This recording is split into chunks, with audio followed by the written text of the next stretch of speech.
सपनों की कहानी। आज का हमारा विषय है सपनों की दुनिया। हाँ, सपनों की दुनिया। आप तो क्या, इस दुनिया में ऐसा कोई व्यक्ति आपको नहीं मिलेगा जो सपने ना देखा हो। सपना तो जैसे जीवन का एक हिस्सा बन गया है। वही सपना आपको कभी कभी ढेर सारी खुशियाँ भी दे देता है और दुख भी। कभी कभी सपने में इंसान डर भी बहुत जाता है, तो कभी कभी उसकी वजह से मर भी जाता है। भयानक सपना देखकर इंसान का हार्ट फेल भी हो जाता है। तो ये सपने आते कहाँ से हैं और क्यों आते हैं, इसके बारे में आज हम बात करेंगे। सपना तो जीवन का एक अभिन्न अंग बन गया है। ऐसा ही नहीं कि अब के ज़माने में ही सपने आते हैं, पहले के ज़माने में भी सपने आते थे और आगे भी आते रहेंगे। सपना इंसान को बना भी सकता है और उजाड़ भी सकता है। वह उस पर है कि आपने कैसा सपना देखा है। सपने की दुनिया एक अपने आप में एक अलौकिक दुनिया है। उस दुनिया में आप होते हुए भी नहीं हो और नहीं होते हुए भी आप अंदर हो।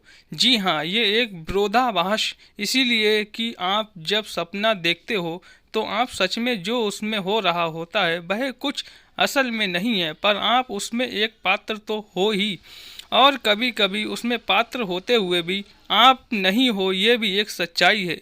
हमारे दिमाग में कई तरीके के केमिकल होते हैं जो हर रात या तो कहो तब सक्रिय होता है जब छोटा दिमाग काम करना शुरू करता है, और छोटा दिमाग अक्सर तब काम करता है जब मुख्य दिमाग अपना शांत हो या आराम में हो।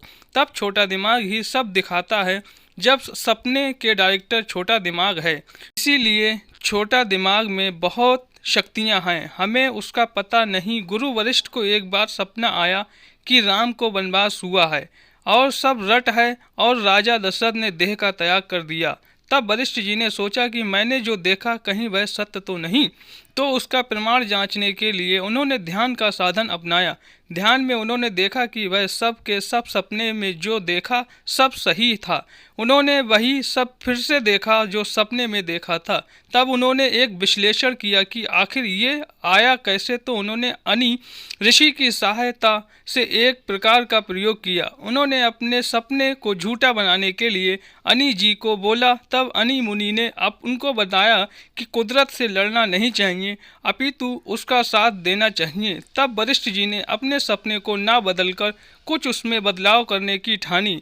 उन्होंने भरत को राजगद्दी फिर से राम को देने के लिए मजबूर हो ऐसा करना चाहा। उन्होंने कर भी दिया अपने योग बल से, पर राम को तो वन में जाना था, वरना उनका कार्य अधूरा रह जाता। इसीलिए उन्होंने भरत मिलन के वक्त गुरु वशिष्ठ जी की बात काट कर वन में जाना निश्चित कर लिया था।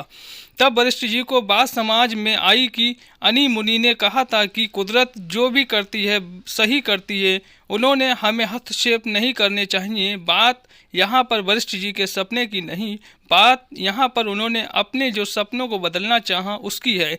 कैसे किया उन्होंने, कई लोग हमने देखे हैं यहाँ जो सपने भी देखते हैं और उसे पूरा करने की ताकत भी रखते हैं, पर कैसे करते हैं ये सब अच्छे सपने कैसे कोई देख सकता है।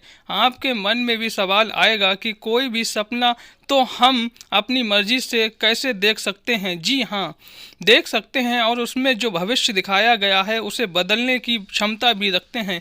वैज्ञानिकों के मुताबिक अपना दिमाग, उसमें विचार की गति करीब 24 लाख किलोमीटर प्रति सेकंड है, जबकि बाहर के क्षेत्र में विचार जो वेव्स के रूप में या कहो किरण के रूप में या कहो मैग्नेटिक वेव्स के रूप में घूम रहे हैं, उसकी गति 3 लाख किलोमीटर प्रति घंटा सेकंड है। वह गति फिजिकल नहीं बढ़ सकती, क्योंकि अल्बर्ट आइंस्टीन ने भी ये बात प्रूव की थी कि किसी भी फिजिकल बॉडी की एवरेज गति 3 लाख किलोमीटर प्रति सेकंड से बढ़ नहीं सकती, और ये बात सच भी है। तो जब जब अपना दिमाग, छोटा दिमाग सक्रिय होता है, तब तब अपने विचारों की गति अपने आप बढ़ जाती है और 24 लाख किलोमीटर तक बढ़ जाती है, जबकि बाहर के विचारों की गति सिर्फ 3 लाख से अधिक नहीं है। और इसी असमंजन में छोटा दिमाग उन विचारों की गति को समन्वय या कहो एडजस्ट करने में दिमाग में एक काल्पनिक चित्र का दृश्य दिखाता है, और वही दृश्य और कोई नहीं परंतु वही सपना है। दिमाग का दिखाया हुआ दृश्य ही सपना है, और ये सपना और कुछ नहीं परंतु सब बाहर घूम रहे बाहरी किसी के विचारों के वेव्स हैं, और वही वेव्स आपके दिमाग में दृश्य खड़ा कर रहा है और दिखा रहा है, आपको उसका होश ही नहीं है। कभी कभी ऐसा भी होता है कि जब आपका छोटा दिमाग सब कॉन्फिडेंस माइंड में चला जाता है तो वह दिमाग आगे से सोचने लगता है। समझो कि कल आप कहीं पर जा रहे हो और आप गिरने वाले हो, तो वह दृश्य आपको दिखा देता है और वह सच होने लगता है जैसे वशिष्ठ जी को दिखा था। ठीक वैसे ही आपको भी कभी कभी सच सपने भी दिख सकता है। इसके लिए आपको पहले रात को सोने से पहले आपको सोते समय बहुत गहरी सोच में जाना होगा। बहुत गहरी सोच में आपको अपना भविष्य सोचना है। जैसे आप बनना चाहते हो वैसे ही आपको अपना भविष्य देखने की कोशिश करनी है। रोज रात को ये कोशिश करेंगे तो आप अपना भविष्य भी सपने में देख सकते हो। अब शायद आप बोलोगे कि कोई इंसान अपना भविष्य कैसे देख सकता है जब वह घटना ही नहीं घटी है। तो जैसा कि मैंने पहले ही बताया है था कि हम यहाँ सिर्फ एक ही नहीं, हमारे जैसे बहुत से हैं जिसको मिरर इमेज कह सकते हैं। मिरर इमेज में हम जो भी करते हैं वह सब वेव्स बन के घूमते रहते हैं पूरे ब्रह्मांड में। जब अपना छोटा दिमाग उस वेव्स को खींच कर दृश्य दिखाता है सपने के रूप में, तो हम अपना भविष्य देख सकते हैं। वह भविष्य देख के हम कोई भी कार्य कर सकते हैं। पर याद रहे उस भविष्य में जो भी घटा है उसमें आप बदलाव तो ला सकते हो पर उसका अंजाम अच्छा नहीं होता। तो उस बात का ख्याल रखें, सिर्फ दृष्टा बनाए रखें, कर्ता बनने का प्रयास उसमें ना करें, क्योंकि कुदरत के सामने भिड़ना अच्छा नहीं रहता है। ये है सपने का लॉजिक। तो उम्मीद है आपको पसंद आया होगा। सपने में आप जो भी देख रहे हो वह कहीं ना कहीं तो घटा ही होगा। तो आप अब जब सपना देखो तो इस बात का ख्याल रखना। कृपया आप अपना इस विषय पर मंतव्य दें। धन्यवाद।